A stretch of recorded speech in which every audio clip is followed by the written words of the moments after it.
फिरौन, नमरूद, शद्दाद, ये तीनों लानती हैं।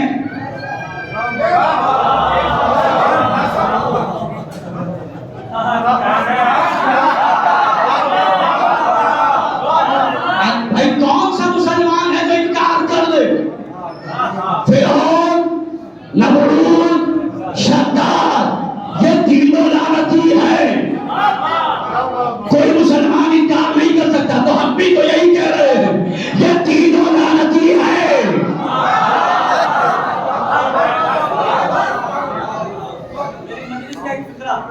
क्यों है फिरौन, नमरूद, शद्दाद लानती?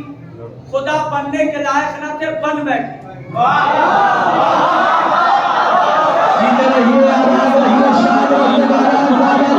बनने के लायक न थे, खुदा बन बैठे। कौन कानून बना जो बनने के लायक न हो, बन जाए उसमें लानत है।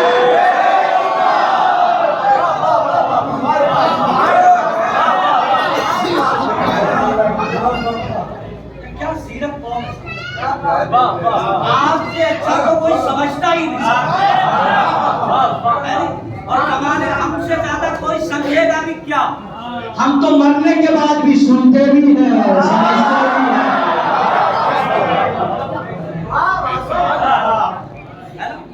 तो ये मैंने कहा था, चूंकि बात नहीं छोड़ सकता। अली और ज़हरा क्या है?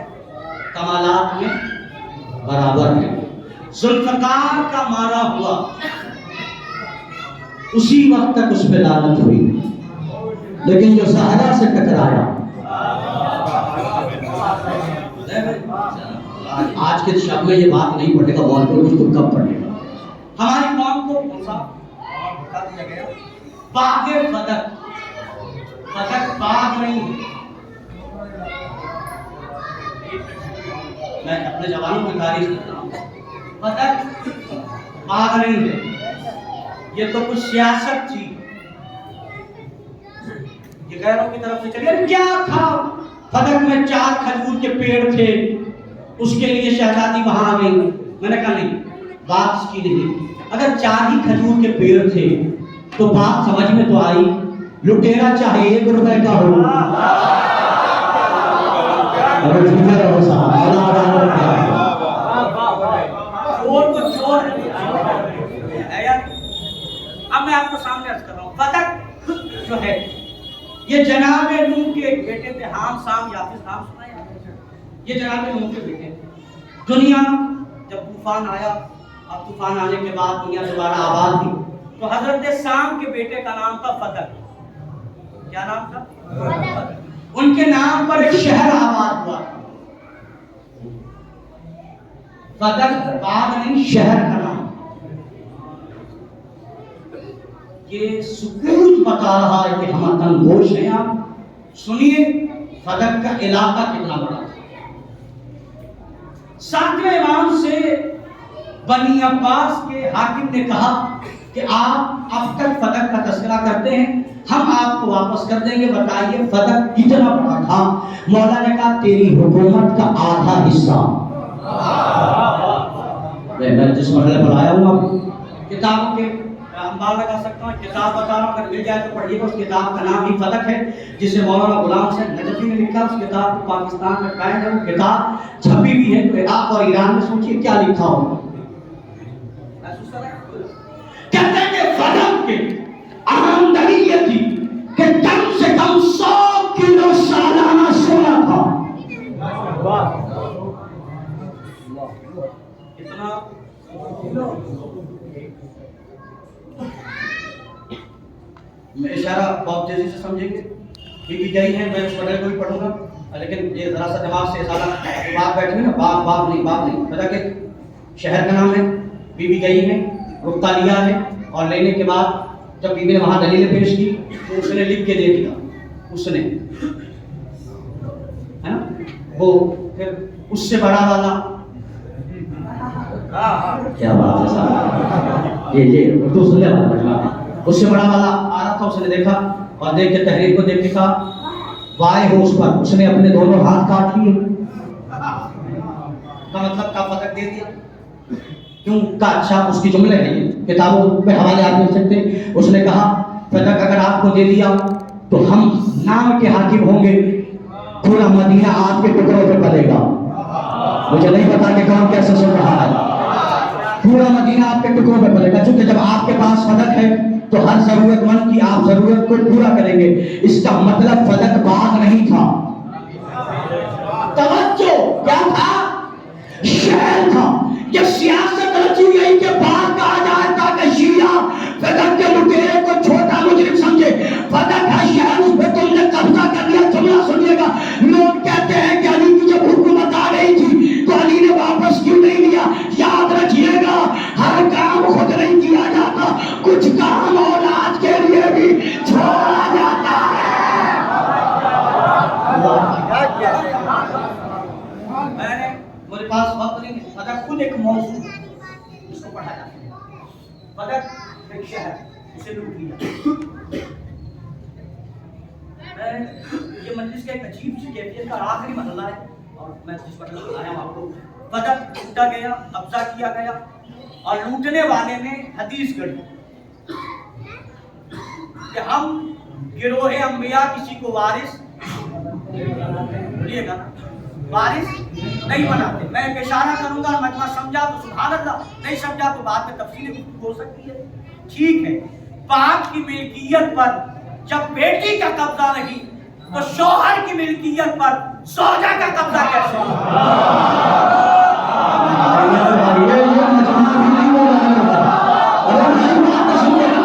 जब बाप की मिल्कियत पर बेटी का कब्जा नहीं तो कोई सौजा ये कहे कि मैं हसन को दफन नहीं होने दूंगी, ये मेरी मिल्कियत है।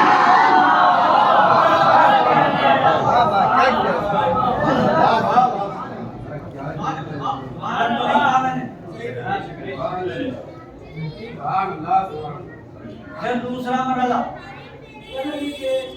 वो फदक में गवाह लाई, गवाह मांगे थे ना, फदक के ऊपर गवाह चाहिए। बीबी ने गवाही में किसे पेश किया? नबूवत के गवाह को पेश किया। मैंने नबी नहीं कहा है, 1,24,000 अंबिया के गवाह को मोहम्मद कहते हैं, एक कम।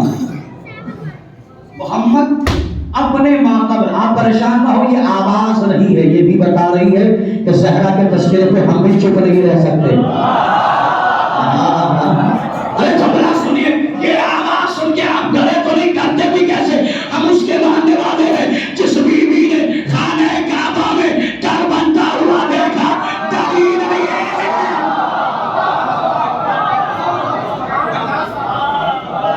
गवाह,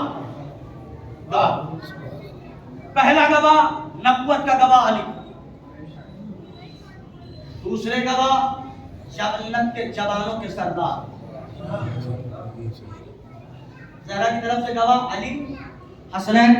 बात आखिरी है, मुझे तो बहुत सारी बातें रह गई लेकिन बात तमाम करो यहीं पे। जन्नत के जवानों के सरदार गवाह अली गवाह। उसने कहा अली की गवाही नहीं मानी जाएगी क्योंकि वो आपके शौहर हैं। बच्चों की गवाही यूं नहीं मानी जाएगी क्योंकि वो आपके बच्चे हैं। बीबी ने कहा अच्छा, इसके अलावा किसी की गवाही चलेगी? कहा किसी को पेश की। बीबी ने कहा उम्मे ऐमन की गवाही चलेगी। ये तो तारीख जानते हैं। उम्मे ऐमन आई, उम्मे ऐमन ने आज कहा इस मजमे में है कोई जिसने नबी की ये हदीस न सुनी हो कि नबी ने बयान किया है कि ऐमन जन्नती है? मेरी आखिरी में कोई ना जो ये कहे कि जिसने नबी से न सुना हो कि उम्मे ऐमन जन्नती है। पूरे मजमे ने कहा कि हम गवाही देते हैं कि नबी ने कहा उम्मे ऐमन जन्नती है। उम्मे ऐमन ने कहा अब सुनो, मैं जन्नती होके गवाही देती हूँ कि फदक ज़हरा का है। अब जन्नती की गवाही जन्नती मानता है तो जाहिर है।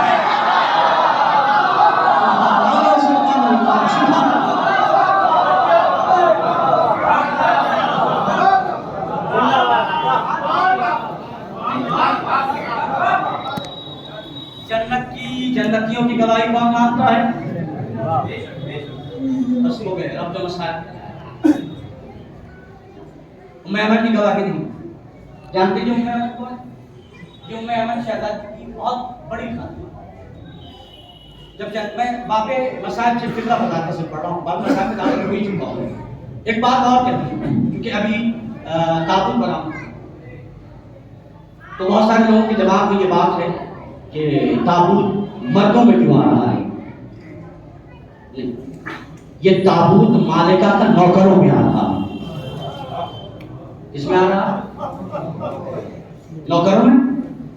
और मैं तालिब इल्म होने के नाते बहुत बड़ी बात कह रहा हूँ, शहजादी ने यह कहा था या अली मेरे जनाजे में वो ना आए कि इन्होंने मुझे तकलीफ दी थी, यही कहा था। और यहाँ वो पूरा मजमा आया है तो जो गवाही दे रहा है शहजादी ने हमने कल आपको तकलीफ दी,